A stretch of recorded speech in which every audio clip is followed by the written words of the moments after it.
Al-Frej examine avec Shamkhani et Larijani le renforcement de la coopération stratégique avec l'Iran dans les différents domaines. Opération militaire spécifique dans les banlieues de Daraa et Al-Hasake et élimination des dizaines de terroristes dans la banlieue d'Al-Qunaitira.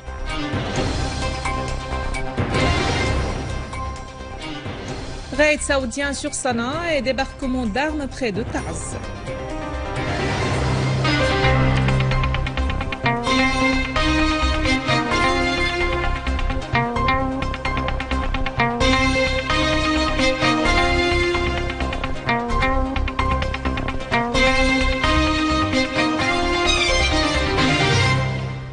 Mesdames et messieurs, bon après-midi et merci d'être avec nous. Le vice-commandant en chef de l'armée et des forces armées, ministre de la Défense, Imad Fahad Jassem Lefrej, s'est entretenu avec le président du Haut Conseil de la sécurité nationale iranienne, Ali Shamkhani, du renforcement de la coopération stratégique entre la Syrie et l'Iran dans tous les domaines. Les entretiens ont également porté sur le mécanisme de renforcement de l'action commune face aux défis qu'affronte la région. Al-Frej a de même rencontré le chef du Conseil d'Al-Shura, Ali Larijani, qui a réitéré le soutien de son pays à la Syrie, affirmant que l'Iran déploiera tout ce qui est nécessaire pour renforcer la solidarité avec la Syrie dans sa guerre contre le terrorisme. Les forces de l'armée arabe syrienne ont visé des rassemblements des terroristes à Daraa et détruit leurs véhicules. Dans la banlieue d'Al-Qunaitira, les forces armées ont fait des tués et des blessés parmi les terroristes dans des affrontements dans le village Al-Hamidiyeh.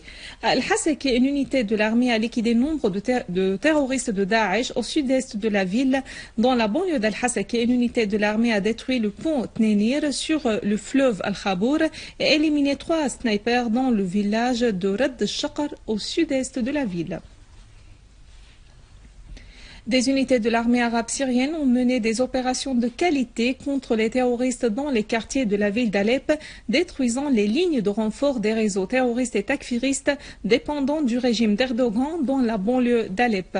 Dans la ville d'Alep, une source militaire a indiqué que des unités de l'armée arabe syrienne avaient neutralisé plusieurs terroristes de Front al-Nusra dans 11 quartiers. La même source a fait noter que des unités de l'armée arabe syrienne avaient visé les caches et les lignes de ravitaillement des terroristes venant de la Turquie dans quatre zones dans la banlieue nord d'Alep, soulignant la neutralisation de plusieurs parmi eux et la destruction de leurs armes. La même source a indiqué que des unités de l'armée arabe syrienne avaient mené une opération de qualité contre les caches des terroristes de Front al-Nusra et d'autres réseaux terroristes dans 2 villages dans la banlieue ouest d'Alep. L'armée a également abattu de nombreux terroristes dans une opération dans la banlieue sud d'Alep.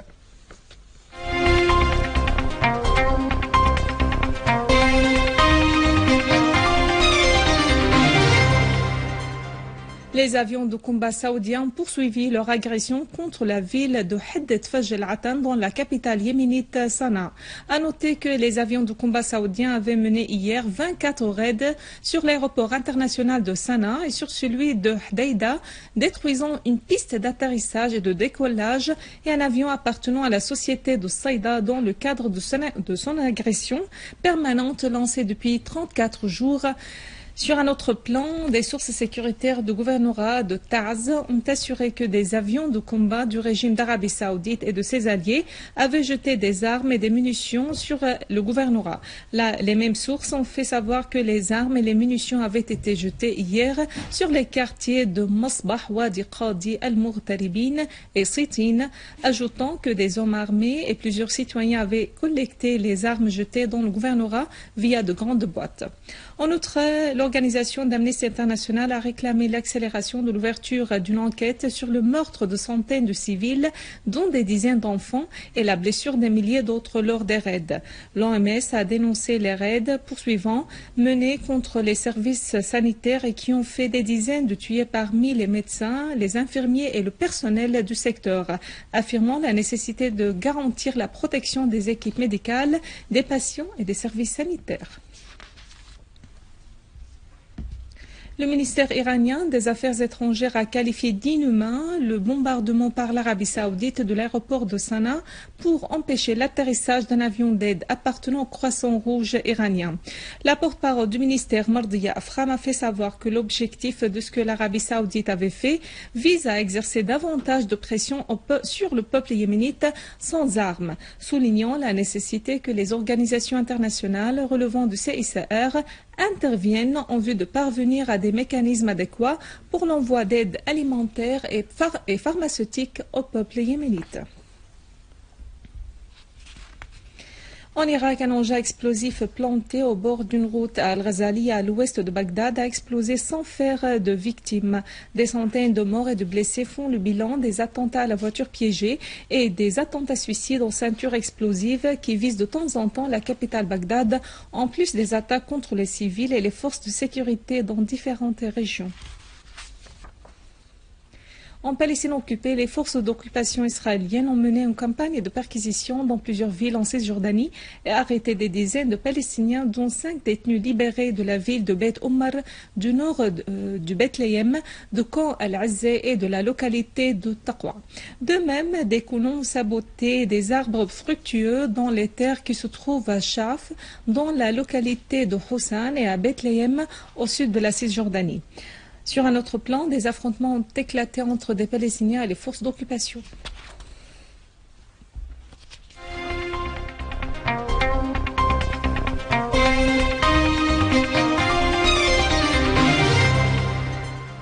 En collaboration avec l'établissement de MITHA de la production artistique, les deux ministères de la Culture et de l'Information et la Maison d'Al-Assad de la Culture et des Arts ont organisé une conférence de presse sur la pièce théâtrale lyrique La Voie vers le Soleil, et ce, après une longue absence du théâtre lyrique syrien. Cette œuvre a été mise en scène par Mamdouh Al-Atrash et écrite par Kifah Al-Khous, alors que la musique de la pièce a été composée par Tahir Mameli. Les acteurs de la pièce sont Noura Rahal, Kifah Al-Khous, Wassim Qazaq, Maïs Harb, Hussein Atfe, Abbas Hawi et Faisal Rachid. En outre, de nombreuses vedettes du drame et du chant syrien, 30 danseurs et danseuses, 30 musiciens et 20 chanteurs de chorale ont pris part à cette pièce. Nous sommes aujourd'hui à la Maison de l'Opéra de Damas. Nous sommes fiers en tant qu'intellectuels syriens de lancer cette magnifique pièce La Route vers le Soleil. La Route vers le Soleil, c'est une pièce magnifique par le metteur en scène Mamdouh Al-Atrash.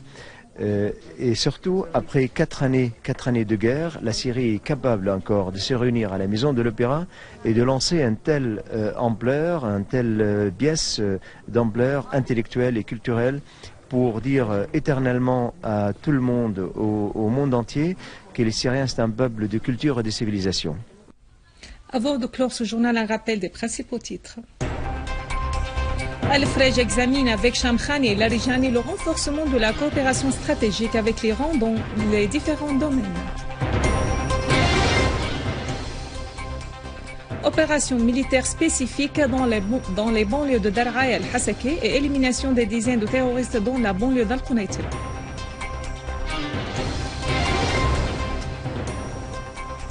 Raid saoudien sur Sanaa et débarquement d'armes près de Taz. Mesdames et messieurs, c'est la fin de notre édition. Merci de l'avoir suivi. Au revoir.